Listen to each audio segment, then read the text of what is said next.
Election schedule کے مطابق امیدوار آج رات 9 بجے تک کاغذات نامزدگی واپس لے سکتے ہیں۔ اس حوالے سے تفصیلات جانتے ہیں نمائندہ لاہور نیوز محمد اشفاق سے۔ جی اشفاق۔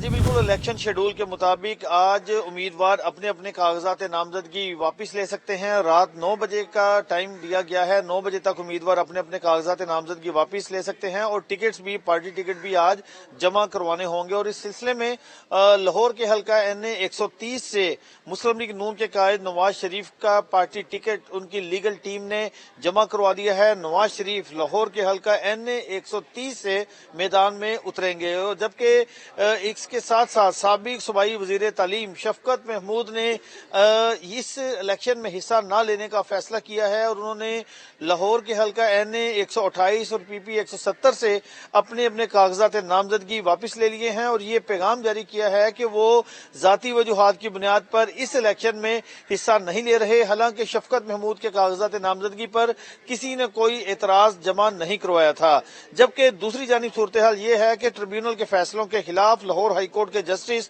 علی باقر نجفی کی سربراہی میں 3 رکنی فل بینچ سماعت جاری رکھے ہوئے ہے۔ اس وقت شاہ محمود قریشی سے متعلق ان کے 3 حلقوں سے کاغذات مسترد ہونے سے متعلق سماعت جاری ہے، جبکہ فواد چودھری کے 2 حلقوں سے کاغذات نامزدگی مسترد کرنے سے متعلق ٹریبیونل کے فیصلوں کے خلاف اپیل پر فیصلہ محفوظ کر لیا گیا ہے، جبکہ ابھی کچھ ہی دیر بعد اعجاز چودھری، حماد اظہر اور دیگر جو ایسے لوگ جن کے کاغذات نامزدگی ٹریبیونل نے بھی مسترد کر دیے تھے، ان کی درخواستوں پر سماعت کا سلسلہ جاری ہے۔ اور اس سے قبل 9 مئی کے جو تحریک انصاف کے اشتہاری رہنما ہیں، ان کے کاغذات نامزدگی مسترد ہونے سے متعلق بھی تمام پٹیشنوں کو یکجا کر کے ان پر بھی کارروائی شروع کر دی گئی ہے اور کل کے لیے الیکشن کمیشن اور درخواست گزاروں کے وکلاء کو نوٹسز جاری کیے گئے ہیں کہ وہ کل اپنی اپنی بحث مکمل کریں۔ ٹھیک ہے اشفاق، بہت شکریہ۔ مسلم لیگ نون کے الیکشن سیل کے چیئرمین سینیٹر اسحاق ڈار کا اعلامیہ، پارٹی ٹکٹ کے امیدواروں کے انتخابی عمل میں حصہ لینے کے جذبے کو سراہتے ہیں۔ پارٹی کارکنوں کو ہدایت کی جاتی ہے کہ وہ ساتھی جن کو پارٹی ٹکٹ نہیں ملا وہ مہربانی کر کے اپنے کاغذات نامزدگی آج رات 9 بجے تک واپس لے لیں۔ ٹکٹ حاصل نہ کر پانے والے تمام کارکنان پارٹی کے نامزد کردہ امیدواروں کی بھرپور حمایت کریں۔ اور اہم خبر ہے جس کے حوالے سے آپ کو اپڈیٹ کر رہے ہیں، مسلم لیگ نون کے الیکشن سیل کے چیئرمین سینیٹر اسحاق ڈار کا اعلامیہ ہے اور پارٹی ٹکٹ کے امیدواروں کے انتخابی عمل میں حصہ لینے کے جذبے کو سراہتے ہیں۔ پارٹی کارکنوں کو ہدایات کی جاتی ہے کہ وہ ساتھی جن کو پارٹی ٹکٹ نہیں ملا وہ مہربانی کر کے اپنے کاغذات نامزدگی آج رات 9 بجے تک واپس لے لیں اور ٹکٹ حاصل نہ کر پانے والے تمام کارکنان پارٹی کے نامزد کردہ امیدواروں کی بھرپور حمایت کریں۔ اور اس وقت آپ کو اہم خبر کے حوالے سے اپڈیٹ کر رہے ہیں، پارٹی ٹکٹ کے امیدواروں کے انتخابی عمل میں حصہ لینے کے جذبے کو سراہتے ہیں اور پارٹی کارکنوں کو ہدایت کی جاتی ہے کہ وہ ساتھی جن کو پارٹی ٹکٹ نہیں ملا وہ مہربانی کر کے اپنے کاغذات نامزدگی آج رات 9 بجے تک واپس لے لیں اور ٹکٹ حاصل نہ کرنے والے تمام کارکنان پارٹی کے نامزد کردہ امیدواروں کی بھرپور حمایت کریں۔ مزید کیا تفصیلات ہیں جانتے ہیں ڈیپٹی بیورو چیف حسن رضا سے۔ جی حسن۔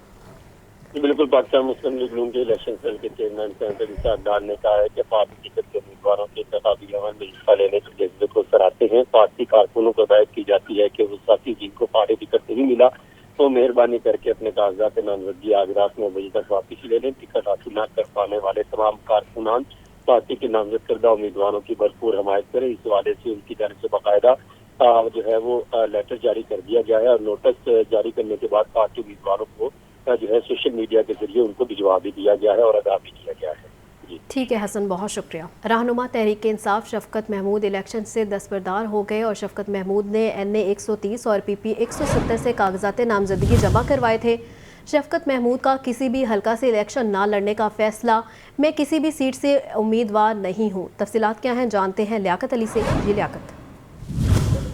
بالکل، تحریک انصاف رہنما شفقت محمود جنہوں نے قومی اسمبلی اور صوبائی اسمبلی دونوں سیٹوں کے لیے کاغذات جمع کروائے تھے اور NA 128 ان کا قومی کا تھا اور ایک صوبائی حلقے میں اور کاغذات منظور بھی ہو گئے تھے، لیکن آج انہوں نے ایک ٹویٹ کے ذریعے کہا ہے کہ وہ اب انتخابات میں حصہ نہیں لے رہے تھے۔ انہوں نے باضابطہ اپنے کاغذات نامزدگی دونوں حلقوں سے واپس لے لیے اور انہوں نے کہا ہے کہ وہ اب اس عمل کا حصہ نہیں ہے۔ تو یوں اب یہ شفقت محمود کا حیران کن فیصلہ سامنے آیا کہ انہوں نے کاغذات واپس لے لیں۔ شاید اس کے حوالے سے انہیں اندازہ ہو گیا ہوگا کہ انہیں پارٹی کی ٹکٹ ملے گا یا نہیں ملی.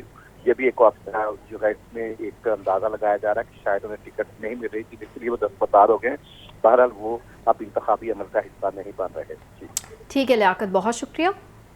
پیپلز پارٹی نے سینٹرل پنجاب سے قومی اور صوبائی اسمبلی کے امیدواروں کے ناموں کا اعلان کر دیا. NA 117 لاہور سے سید آصف ہاشمی، NA 127 سے بلاول بھٹو زرداری، NA 65 گجرات سے قمر زمان کائرہ، NA 82 سرگودا سے ندیم افضل چند سمیت دیگر اہم امیدوار میدان میں اتریں گے. پیپلز پارٹی نے سینٹرل پنجاب سے قومی و صوبائی اسمبلی کے امیدواروں کے ناموں کا اعلان کر دیا. بہت سے حلقوں سے خواتین اور اقلیتی امیدواروں کو بھی ٹکٹس جاری کیے گئے ہیں. لاہور اربن ڈویژن سے NA 117 سے سید آصف ہاشمی، NA 125 سے چودھری عبدالغفور میو، NA 127 سے بلاول بھٹو زرداری، NA 128 سے عدیل غلام محی الدین، NA 129 سے اورنگزیب برکی، PP 145 سے رانا فقیر حسین، PP 154 سے سفیان خالد گھرکی، PP 160 سے میاں مصباح الرحمان اور PP 161 سے فیصل میر سمیت دیگر انتخابی میدان میں اتریں گے. لاہور رورل ڈویژن سے NA 111 ننکانہ صاحب سے محمد وقاص، NA 112 سے شاہ جہاں بھٹی، NA 131 قصور سے چودھری منظور احمد، NA 134 سے سید رضا عباس، PP 182 امجد علی میو سمیت دیگر امیدوار پنجہ آزمائی کریں گے. راولپنڈی ڈویژن میں NA 46 سے راجہ عمران اشرف، NA 51 مری سے مہرین انور راجہ، NA 56 سے سمیرہ گل، PP 25 سے تسنیم ناصر گجر اور دیگر میدان میں اتریں گے. گجرانوالہ ڈویژن میں NA 65 سے قمر زمان کائرہ، NA 73 سے رانا محمود اشرف، NA 76 سے سخاوت مسیح، NA 77 سے امتیاز صفدر وڑائچ، PP 59 سے میاں سعود الحسن اور دیگر کو ٹکٹ جاری. سرگودا ڈویژن میں NA 82 سے ندیم افضل چند، NA 84 سے تسنیم احمد قریشی، PP 88 سے رخسانہ بنیاد سمیت دیگر امیدوار ٹکٹ حاصل کرنے میں کامیاب ہوئے. فیصل آباد ڈویژن سے NA 106 ٹوبہ سے ذوالفقار علی، NA 95 جھمرہ سے عثمان نواز، NA 99 سے نیہا جاوید، NA 100 سے سدرہ سعید بندیشہ، PP 96 سے سید حسن مرتضی، PP 113 سے نور النساء ملک، PP 127 سے ناصر سیال سمیت دیگر کئی امیدوار حصہ لیں گے. ساہیوال ڈویژن سے NA 135 اکاڑا سے غلام مجتبی، NA 138 رائے احمد حسن جندیکا، NA 139 پاک پتن سے میاں ہمایوں سرور بودلہ، NA 142 سے مہر غلام فرید کاٹھیا، PP 197 سے راؤ جمیل ہاشم خان، PP 198 سے پیر ظفر شاہ کھگا، PP 199 چودھری سرمد شفقات اور دیگر پیپلز پارٹی کے امیدوار ہوں گے. پاکستان کو ماڈرن ریاست بنانا چاہتے ہیں، پاکستان کا پرامن چہرہ دنیا کے سامنے لے کر آئیں گے. Chairman Peoples Party Bilawal Bhutto Zardari کا ماڈل ٹاؤن میں منہاج القرآن سیکریٹریٹ میں خطاب. ان کا کہنا تھا کہ معاشرے سے نفرت اور تقسیم کی سیاست کا خاتمہ چاہتے ہیں. عوام کی فلاح و بہبود اولین ترجیح ہے. بلاول بھٹو زرداری کا سانحہ ماڈل ٹاؤن کی شفاف تحقیقات کا بھی مطالبہ. ہم چاہتے ہیں کہ اسلام کا جو اصل پرامن چہرہ ہے وہ دنیا کے سامنے آئے. ہم چاہتے ہیں کہ ہم اس نفرت اور اس تقسیم کی چاہے وہ سیاست ہو یا ہمارے معاشرے میں جو اس نفرت کی اضافہ ہوا ہے اس کا ہم مقابلہ کریں. ہم جانتے ہیں کہ پرامن طریقے سے ہم اس نفرت کی سیاست کا مقابلہ کرتے ہوئے ایک نیا سوچ اور نیا سیاست تعارف کرانا چاہتے ہیں پاکستان میں، جس کا فوکس عوام کی خدمت میں ہو، نہ کہ کوئی ذاتی ایجنڈا کے ہو. جہاں تک ماڈل ٹاؤن کا واقعہ ہے اس ایشو پہ بھی مجھے نہ صرف بریف کیا مجھے دکھایا گیا جہاں آج تک انہوں نے وہ سارے ایریاز جہاں سے انہوں نے حملہ کیا تھا ابھی تک ان کے مارکس ہیں اپنے اس بلٹس کے توڑ پھوڑ کے یا جو بھی ان کا اس دن ہوا تھا وہ تمام چیزیں آج بھی موجود ہے. اور میں سمجھتا ہوں کہ یہ جو ڈیمانڈ ہے یا یہ جو خواہش ہے کہ ایک پارشل انویسٹیگیشن کیا جائے اور جو بھی اس کا ذمہ دار ہو ان کو اس کا سزا ملنا چاہیے. Chairman Pakistan Peoples Party Bilawal Bhutto Zardari تحریک کے منہاج القرآن کے ممبر بن گئے. بلاول بھٹو زرداری نے منہاج القرآن سیکریٹریٹ میں ممبرشپ فارم پر دستخط کیے. بے نظیر بھٹو شہید بھی تحریک منہاج القرآن کی تاحیات رکن تھی. تفصیلات کے لیے بات کرتے ہیں محمد یاسین سے. جی یاسین. چیئرمین پیپلز پارٹی بلال بھٹو زرداری آج منہاج القرآن سیکریٹریٹ ماڈل ٹاؤن گئے. انہوں نے 2014 سے ماڈل ٹاؤن میں شہید ہونے والے 14 جبکہ اسلام آباد میں شہید ہونے والے منہاج القرآن کے 9 شہداء کی یادگار پر حاضری بھی دی. بلال بھٹو منہاج القرآن سیکریٹریٹ یادگار پر شہداء کو پھول بھی چڑھائے.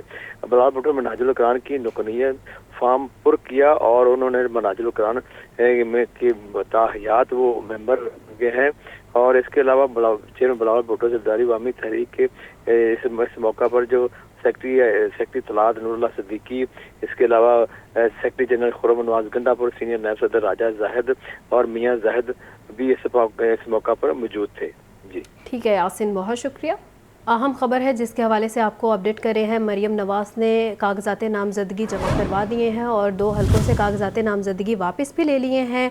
اور آپ کو بتائیں کہ این اے 119 اور پی پی 159 سے پارٹی ٹکٹ جمع کروا دیا ہے اور این اے 120 اور پی پی 160 سے کاغذات نامزدگی جو ہے وہ واپس بھی لے لیے ہیں. اور مریم نواز کے پولیٹیکل سیکرٹری نے پارٹی ٹکٹ آر او کو جمع بھی کروا دیا ہے. اہم خبر کے حوالے سے آپ کو اپڈیٹ کر رہے ہیں. مریم نواز نے 2 حلقوں سے کاغذات نامزدگی جمع کروا دیے ہیں اور 2 حلقوں سے کاغذات نامزدگی واپس بھی لے لیے ہیں. این اے 119 اور پی پی 159 سے پارٹی ٹکٹ جمع کروا دیا اور این اے 120 اور پی پی 160 سے کاغذات نامزدگی واپس لے لیے ہیں. اور مریم نواز کے پولیٹیکل سیکرٹری نے پارٹی ٹکٹ آر او کو جمع بھی کروا دیا ہے. اہم خبر کے حوالے سے اس وقت آپ کو اپڈیٹ کر رہے ہیں. مریم نواز نے 2 حلقوں سے کاغذات نامزدگی جمع کروا دیے ہیں اور 2 حلقوں سے کاغذات نامزدگی واپس بھی لے لیے ہیں اور این اے 119 اور پی پی 159 سے پارٹی ٹکٹ جمع کروا دیا ہے. پاکستان عوامی تحریک نے پیپلز پارٹی کی حمایت کا اعلان کر دیا ہے. سیکرٹری جنرل خرم نواز گنڈا پور کہتے ہیں بلاول بھٹو این اے 127 میں بھرپور حمایت کریں گے اور پیپلز پارٹی کے لیے ہماری حمایت اس حلقے میں نظر آئے گی. ہماری مخالفت صرف نون لیگ سے ہے. مزید تفصیلات کے لیے بات کرتے ہیں محمد یاسین سے. جی یاسین. جی، پاکستان عوامی تحریک نے پیپلز پارٹی کی حمایت کا اعلان کر دیا ہے. سیکرٹری جنرل پاکستان عوامی تحریک خرم نواز گنڈا پور نے اپنے ویڈیو بیان میں کہا ہے کہ بلال بھٹو زرداری جو این 127 میں حمایت میں بھرپور، ان کی حمایت میں ہم بھرپور جلسہ کریں گے. پیپلز پارٹی کے لیے ہماری حمایت اس حلقے میں باقاعدہ طور پر نظر آئے گی. انہوں نے کہا کہ ہماری مخالفت صرف نون لیگ سے ہے کیونکہ وہ سانحہ ماڈل ٹاؤن میں ہماری ملزم ہے. ان کا کہنا تھا کہ سانحہ ماڈل ٹاؤن کا انصاف بھی ابھی تک نہیں ہوا. شہداء کے ورثاء کو انصاف ملنا چاہیے. بلال بھٹو زرداری کے شکر گزار ہیں. وہ آج ہمارے دفتر آئے اور سانحہ ماڈل ٹاؤن پر ہمارے موقف کی حمایت کی. پیپلز پارٹی انہیں 17 جون 2014 سے سانحہ ماڈل ٹاؤن پر اصولی موقف اختیار کیا ہے. ہم انتقام کی سیاست کو ختم کرنا چاہتے ہیں اور پیپلز پارٹی کی ہم نے پہلے ضمنی الیکشن میں بھی مدد کی تھی، اب بھی کریں گے. جی ٹھیک ہے یاسین، بہت شکریہ. شہر کے فلٹریشن پلانٹس کی مرمت اور بحالی کا منصوبہ پنجاب حکومت تاحال کسی اور ادارے کو فلٹریشن پلانٹ کی ذمہ داری دینے سے آ رہی. اداروں کی عدم توجہی کے سبب فلٹریشن پلانٹس کا معاملہ طول پکڑنے لگا ہے اور پبلک ہیلتھ انجینئرنگ کے 206 فلٹریشن پلانٹس کا مستقبل خطرے میں ہے. تفصیلات کے لیے بات کرتے ہیں زین العابدین سے. جی زین. یہ شہر لاہور میں آئے روز شکایات موصول ہوتی ہیں کہ شہر میں مختلف مقامات پر فلٹریشن پلانٹ سے خرابی کی وجہ سے لوگوں کو صاف پانی کی فراہمی نہیں کر رہے. تاہم پنجاب حکومت تاحال شہر لاہور میں کسی ایک ادارے کو فلٹریشن پلانٹس کی ذمہ داری دینے سے آری نظر آ رہی ہے. 1 سال سے زائد عرصہ گزرنے کے باوجود فلٹریشن پلانٹس پر اداروں کی عدم توجہی سامنے آئی ہے، جس کی وجہ سے فلٹریشن پلانٹس کی مرمت اور بحالی کا جو معاملہ ہے وہ طول پکڑ رہا ہے. ماضی میں پنجاب حکومت نے تمام فلٹریشن پلانٹس آب پاک اتھارٹی کے حوالے کرنے کا حکم دیا، لیکن میٹنگ منٹ جاری ہونے کے باوجود آب پاک اتھارٹی نے ان فلٹریشن پلانٹس کی ذمہ داری نہ لی. پنجاب حکومت کی طرف سے جو پبلک ہیلتھ انجینئرنگ، اس کے علاوہ سٹی گورنمنٹ اور دیگر جو اداروں کے فلٹریشن پلانٹس ہیں وہ آب پاک اتھارٹی کے حوالے کیے، لیکن آب پاک اتھارٹی کی جانب سے ان فلٹریشن پلانٹس کے اوپر تاحال جو تحفظات ہیں ان کا اظہار کیا جا رہا ہے. یہی وجہ ہے کہ شہر میں لگے پبلک ہیلتھ انجینئرنگ کے 206 جو فلٹریشن پلانٹس ہیں ان کا مستقبل خطرے میں ہے، جبکہ 99 filtration plants city district government کے لگائے گئے ہیں جو کہ جن میں سے بیشتر غیر فعال ہیں، ان کا بھی کوئی پرسان حال نہیں ہے. اس طرح شہر کے فلٹریشن پلانٹس کسی ایک ادارے کے پاس. ٹھیک ہے زین، اپڈیٹ کر رہے تھے. بہت شکریہ زین. نیوز بولیٹن سے فی الوقت اتنا ہی.